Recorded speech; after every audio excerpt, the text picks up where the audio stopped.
The Mongolian Observer гэж одоо англи хэл дээр гардаг сэтгүүл гараад бас баггүй хугацаа өнгөрлөө. 14 13 дугаар дугаар гэдээ явж байна. Тэгэхээр Монгол сэтгүүл зүй бол хөгжлийнхаа бас нэлээд эдрэттэй үе дээр явж байгаа. Ер нь бол жам ёсороо явах юм бол эхлээд сэтгүүл зүйн баг өөрсдөө төслөө гаргаад тэгээд тэрийг одоо хөрөнгө оруулагч нарт танилцуулж нөгөөдөл нь бол одоо нийгмийн үр ашиг, бизнесийн үр ашигыг тооцож үзсний үндсэн дээр хөрөнгө оруулж ингэж явах хэрэгтэй. Гэтэл өнөөдөр бол манайд бол тэр жам ёс үндэ алдагдсан байгаа. Гэхдээ энэ сэтгүүл ингээд яваад байна. Тэгэхээр та ер нь яагаад энэ сэтгүүлийг гаргах болов? Энэ сэтгүүлийн нийтлийн бодлого юу юм бэ?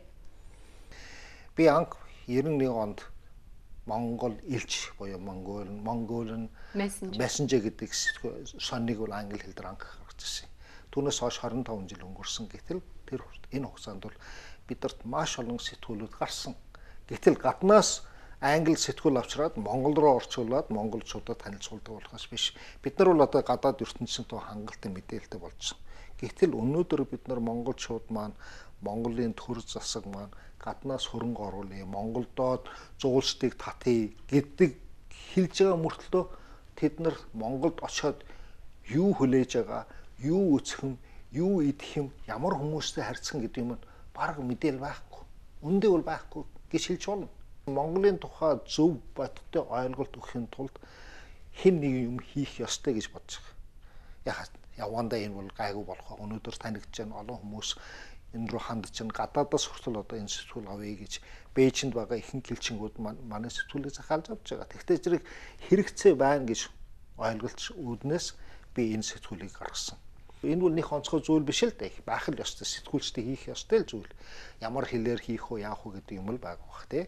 Яг то миний давуу тал болохтой зэрэг би нөгөө англи хэл мэддэг. Англи хэл бараг л унган хэл гэж болох учраас тэгээ би бодлоо л да англи хэл дээр мэдэлж чадсан юм чинь тэр яагаад хийж болдгоо гэж. Тэгээ хийгээд ингэж эхэлсэн байж байгаа. Энэ бол Монголын сэтгүүл зүйн хөгжлийн бас нэг зам ёсны үргэлжлэл гэж л би бодож байгаа. Монголыг таныг гэвэл Монголын түүхийг мэдэх хэрэгтэй. Монгол хүмүүс ямар хоол иддэг гэж мэдэх хэрэгтэй. Монгол хэлээр ярьдаг байх хэрэгтэй. Чи монгол хэл мэдхгүй чөлөөтэй чадхгүй гудамж явла монголчуудтай уулзлаа гэхэд хэл нэвтрэхгүй ойлгохгүй л өнгөрч. Яхаа одоохондоо бол бас тийм амар биш санхүүгийн хувьд тийм ээ.